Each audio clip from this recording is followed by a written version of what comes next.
Haleluya, puji Tuhan, salam sejahtera dalam kasih Tuhan kita Yesus Kristus untuk kita semua pada hari ini.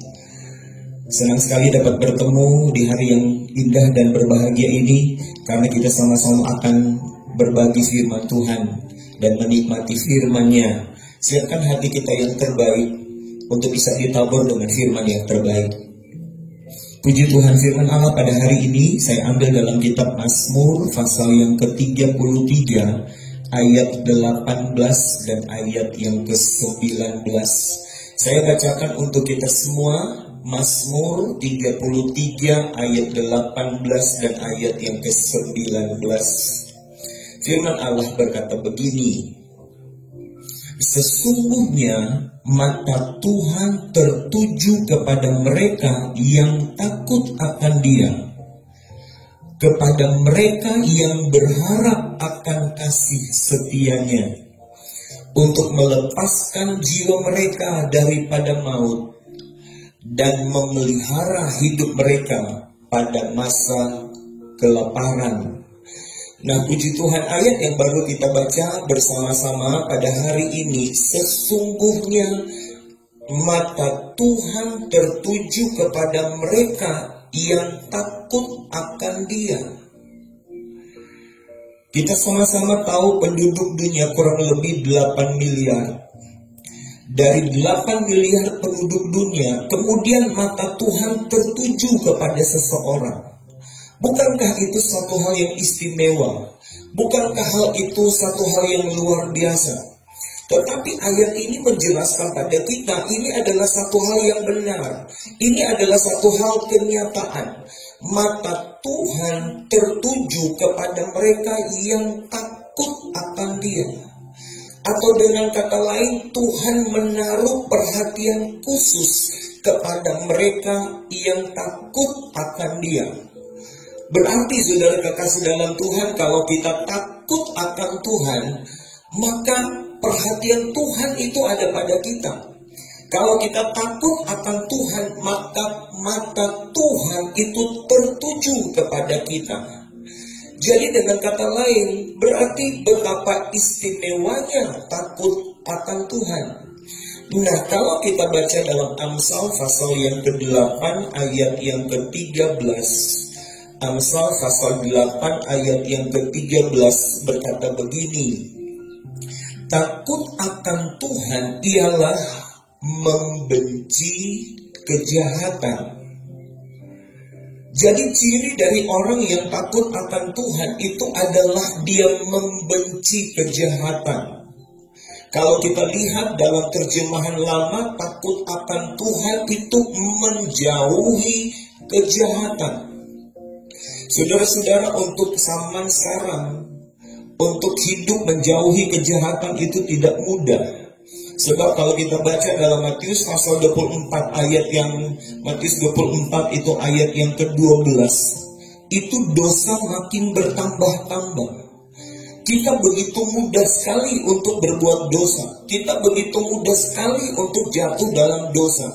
Bahkan kalau kita baca dalam kitab Keluaran, ketika orang Israel akan keluar dari tanah Mesir, tapi dihalangi oleh orang-orang Mesir dan Raja Mesir, maka ada satu kali Tuhan kirim kegelapan. Dan kegelapan itu bisa diraba, kata Alkitab. Itu sebenarnya adalah nubuatan berganda. Itu terjadi waktu lalu, tapi itu juga terjadi untuk generasi kita. Kegelapan itu bicara tentang kejahatan. Kegelapan itu bicara tentang dosa. Dosa yang bisa diraba. Artinya apa? Semua orang tidak perlu cari dosa. Semua orang hidup di sekitar dari dosa. Begitu mudah sekali untuk berdosa. Begitu mudah sekali untuk hidup dalam kejahatan. Tapi perhatikan baik-baik firman Allah yang sangat indah yang kita dengar pada hari ini. Mata Tuhan tertuju kepada orang yang takut akan Dia. Mata Tuhan itu tertuju kepada orang yang benar, orang yang menjauhi kejahatan. Di hari-hari ini tidak ada pilihan lain, saudara kekasih dalam Tuhan. Mari kita mulai hidup benar. Mari kita mulai punya komitmen untuk menjauhi kejahatan. Nah, ada hal yang indah kalau kita lihat dalam kitab Daniel pasal 1 ayat yang ke-8. Kisah di sana Daniel, Sadrak, Mesak, dan Abednego. Mereka disuruh untuk makan makanan raja. Tetapi Alkitab berkata Daniel bersama dengan Sadrak, Mesak, dan Abednego berketetapan untuk tidak menajiskan diri dengan makanan raja. Karena makanan raja itu sudah dipersembahkan kepada berhala. Artinya apa? Orang yang hebat, orang yang luar biasa, mata Tuhan itu tertuju kepada mereka yang punya ketetapan hati. Untuk apa? Untuk tidak menajiskan diri mereka dengan dosa. Hari-hari ini rohani kita harus bertambah. Bukan sekedar rajin ibadah, bukan sekedar rajin berdoa, tetapi rohani kita harus makin kuat. Harus ada di hati kita punya ketetapan. Harus ada tekad, harus ada komitmen di hati kita. Untuk apa? Mulai hidup tidak menajiskan diri. Kita hidup di lingkungan yang berdosa. Begitu mudah sekali kita jatuh dalam dosa. Dosa itu ada di mana-mana.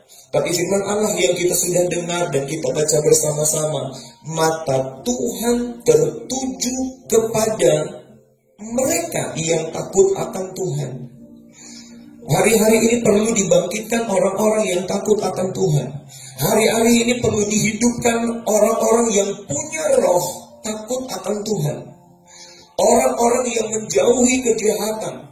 Orang-orang yang betul-betul komitmen hidup benar. Nah, kalau kita takut akan Tuhan, maka berkat pada ayat yang ke-19 berkata begini, untuk melepaskan jiwa mereka daripada maut. Kita hidup di hari-hari ini di mana maut itu merajalela. Kita hidup di hari-hari ini di mana sangat mudah sekali untuk mati. Kalau kita lihat dalam Alkitab, saudara kekasih dalam Tuhan, menjelang kedatangan Tuhan itu didahului dengan 7 meterai. Dari 7 meterai, 5 meterai ini bicara tentang kematian. Meterai pertama itu kuda putih. Itu bicara tentang pekabaran Injil yang disertai dengan pencurahan Roh Kudus besar-besaran. Itu baik dan positif untuk kita. Tapi lihat ketika kita mulai masuk pada meterai yang kedua. Meterai kedua itu kuda merah.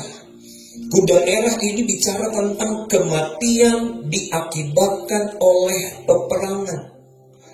Sekarang bangsa-bangsa mulai memproduksi, mulai membuat senjata-senjata nuklir. Bom-bom yang bisa mematikan jumlah orang yang begitu banyak. Belum lagi ada senjata-senjata kimia. Jadi dengan kata lain, kalau terjadi peperangan, kita sangat mudah sekali untuk mati. Itu meterai kedua. Meterai ketiga, kuda hitam. Kematian diakibatkan oleh kelaparan. Meterai keempat, kuda hijau kuning. Itu kematian diakibatkan oleh karena wabah, oleh karena sampah. Meterai kelima, kematian diakibatkan oleh karena kita mempertahankan Injil.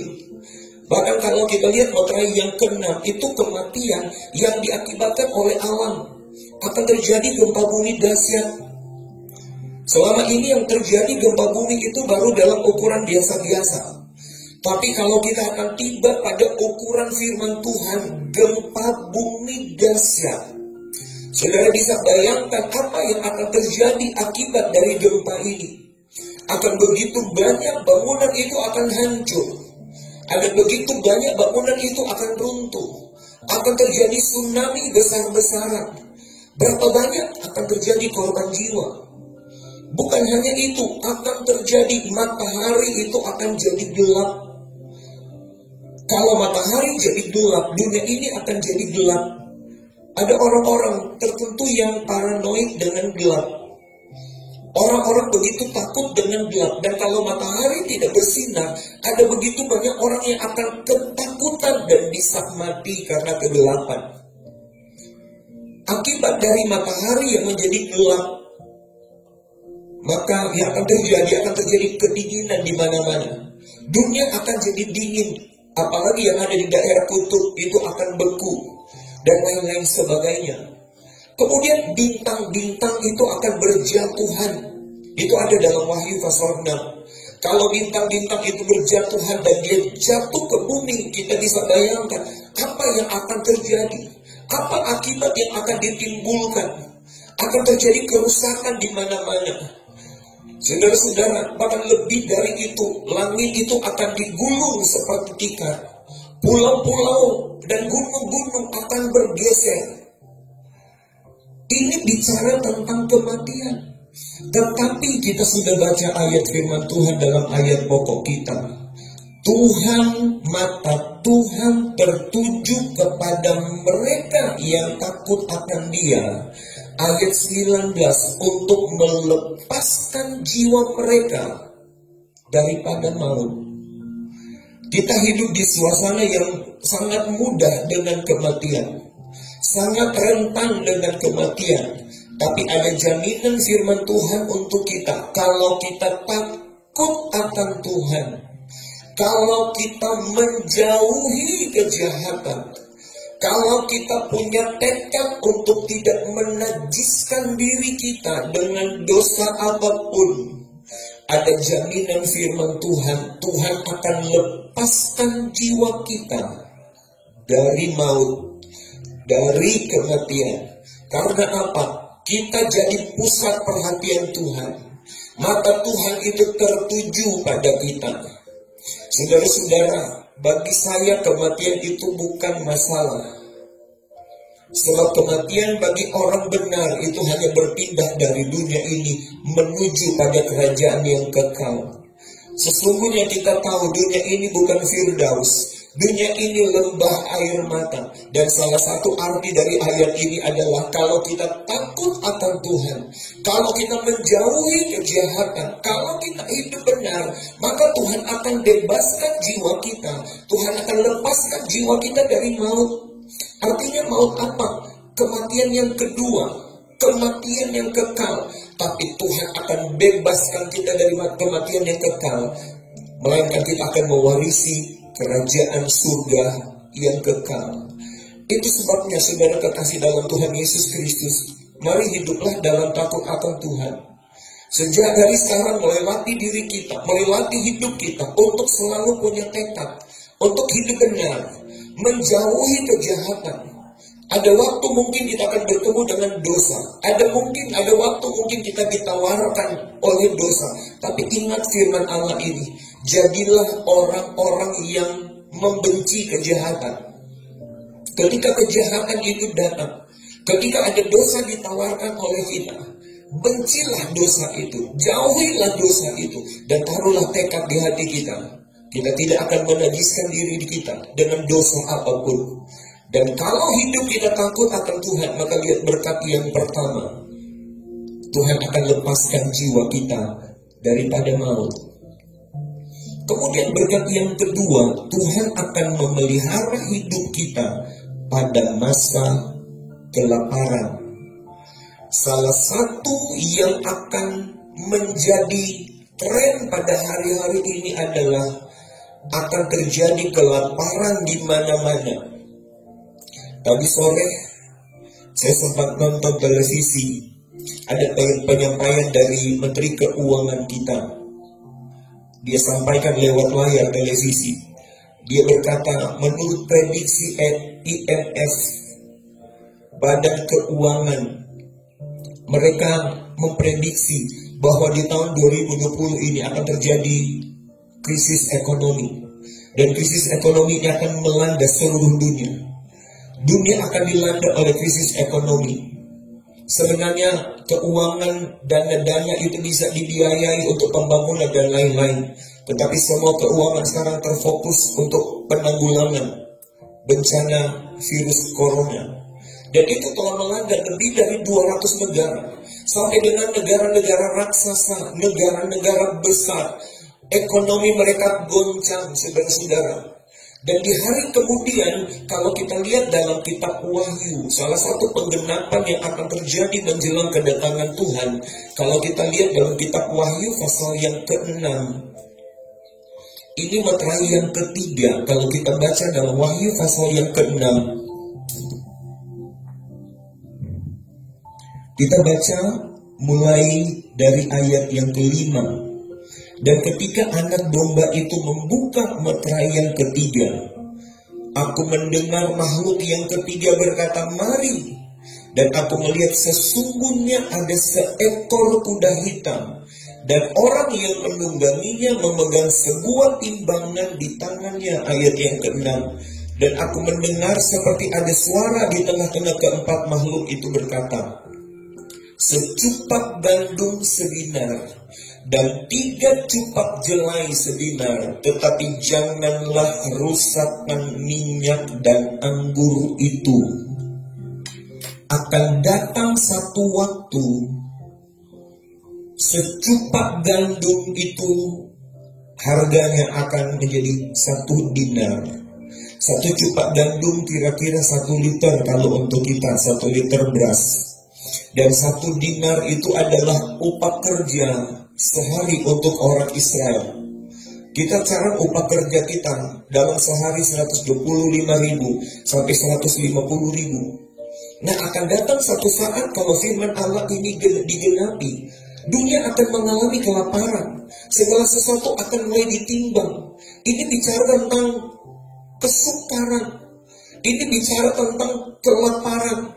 Kelaparan, saudara-saudara. Dan akan datang pada satu titik di mana 1 cupak gandum atau 1 liter beras itu akan dibeli dengan nilai harga upah kerja dalam 1 hari.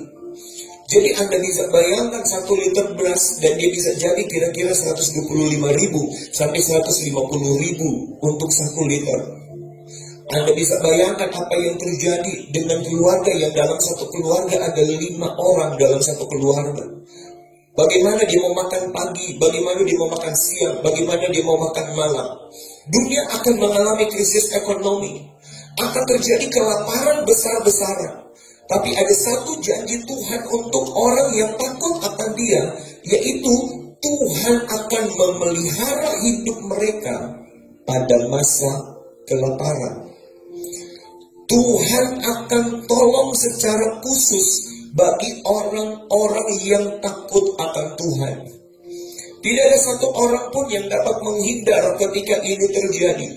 Dan saya melihat dari kacamata rohani, arah ke sana itu mulai terjadi. Krisis ekonomi itu mulai terjadi.